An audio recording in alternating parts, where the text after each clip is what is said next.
कश्मीर के ऊंचे पहाड़ों पर टुनटुनी चिड़िया अपने दो नन्हे मुन्ने बच्चों के साथ रहा करती थी। इन दिनों बरसात का सुहाना मौसम था। काले पीले बादल अपनी घटाओं में खूब सारा पानी भरकर पूरे जंगल में बरसात कर रहे थे। एक दिन की बात है, टुनटुनी चिड़िया कहती है, अरे बाप रे, बारिश आने वाली है और मेरा घोंसला तो टूटा फूटा है। कहीं मेरा घोंसला बरसात में बह न जाए। अब मैं क्या करूं? टुनटुनी चिड़िया के तो नन्हे मुन्ने बच्चे होने के कारण वो दूसरा घोंसला नहीं बना पाई, क्योंकि वो उनको छोड़कर नहीं जा सकती थी।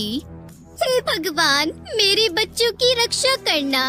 टुनटुनी चिड़िया सोचने लगती है, क्यों न मैं अपने दोस्तों से मदद मांग लूं, शायद वो मेरी मदद कर दे। फिर टुनटुनी चिड़िया सबसे पहले कालू कोई के पास जाती है और उससे कहती है, कालू भाई, ओ कालू भाई, मेरा घोंसला कमजोर हो चुका है। आप थोड़े दिन के लिए अपने घर में जगह दे सकते हो। मेरे छोटे छोटे बच्चे हैं, आपकी बड़ी मेहरबानी होगी। इस बारिश के मौसम में मेरी मदद कर दो। टुनटुनी, तुम तो जानती हो सुंदरी को, वो बिल्कुल ऐसा नहीं करने देगी। तुम किसी और पक्षी के पास जाकर मदद मांग लो, शायद वो तुम्हें अपने घर में जगह दे सके। दोस्तों, कल की वीडियो में आपने इतने कम लाइक क्यों किए? मुझे बहुत बुरा लगता है। दोस्तों, जब मैं आपके कहने पर कहानी बनाती हूँ और आप बहुत कम लाइक करते हो, और जब आप कम लाइक करते हो तो मुझे वीडियो बनाने का बिल्कुल भी मन नहीं करता है। तो प्लीज दोस्तों, अब इस वीडियो पर जाकर लाइक कर दो। फिर टुनटुनी चिड़िया एक एक करके अपने सारे दोस्तों के पास जाती है, लेकिन उसकी मदद कोई भी नहीं करता।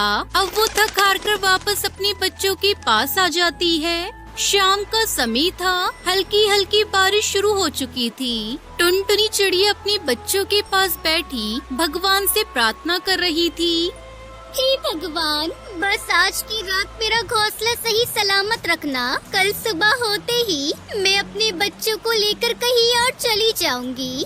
तभी अचानक आसमान में बहुत तेज बिजली कड़कती है और टुनटुनी चिड़िया बहुत डर जाती है। अरे बाप रे, इतनी जोर से बारिश शुरू हो गई है। अब मैं क्या करूं? अरे बादलों, मुझ पर थोड़ा तो रहम करो। एक तो ये पानी भी बहुत ठंडा है।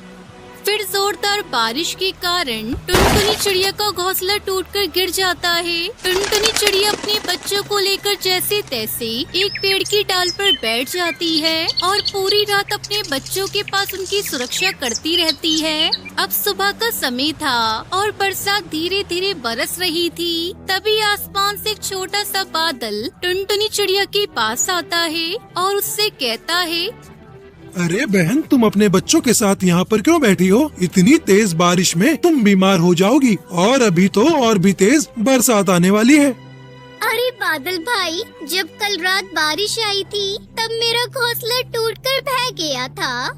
अरे बहन, तुम जंगल में किसी भी पक्षी के घर कुछ दिनों के लिए रह सकती हो।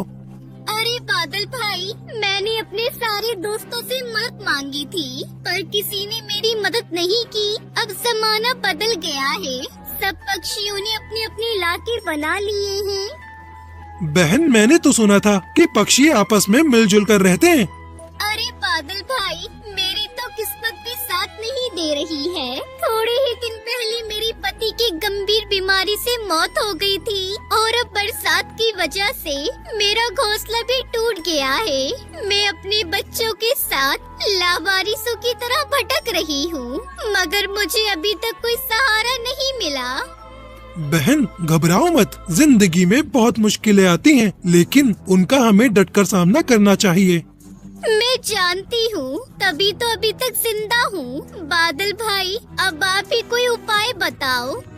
बहन, आप एक काम करिए, आप मेरे ऊपर एक घोंसला बना लो और उसमें रह लो। पर ये तो एक असंभव काम है, ये कैसे हो सकता है? हाँ बहन, लेकिन कहते हैं ना, कोशिश करने वालों की कभी हार नहीं होती। आप कोशिश करिए। अच्छा तो ठीक है बादल भैया, आप मेरे बच्चों का ध्यान रखिए जब तक मैं थोड़ी लकड़ियाँ इकट्ठा करके लाती हूँ। ठीक है बहन, आप लकड़ियाँ ले आओ और मेरे ऊपर घोंसला बना लो। मैं आपके बच्चों का ध्यान रखूंगा। फिर आपके बच्चों को ना ही गर्मी लगेगी और ना ही वो बरसात में भीगेंगे। फिर टुनटुनी चिड़िया एक एक करके खूब सारी लकड़ी इकट्ठा करती है और बादल के ऊपर एक सुंदर सा घर बनाती है। और फिर थोड़ी देर बाद बादल आसमान की ओर चल देता है। खूब ऊंचाई पर जाने के बाद वो टुनटुनी से बोलता है, टुनटुनी बहन, अब बताओ तुम्हें कैसा महसूस हो रहा है? तुम्हारा बहुत बहुत धन्यवाद बादल भाई। अरे बहन, इसमें धन्यवाद की क्या बात है? ये तो हर भाई का फर्ज होता है कि वो अपनी बहन की हर मुश्किल में मदद करे। अब टुनटुनी चिड़िया अपने बच्चों और बादल के साथ मौज मस्ती से रहने लगती है।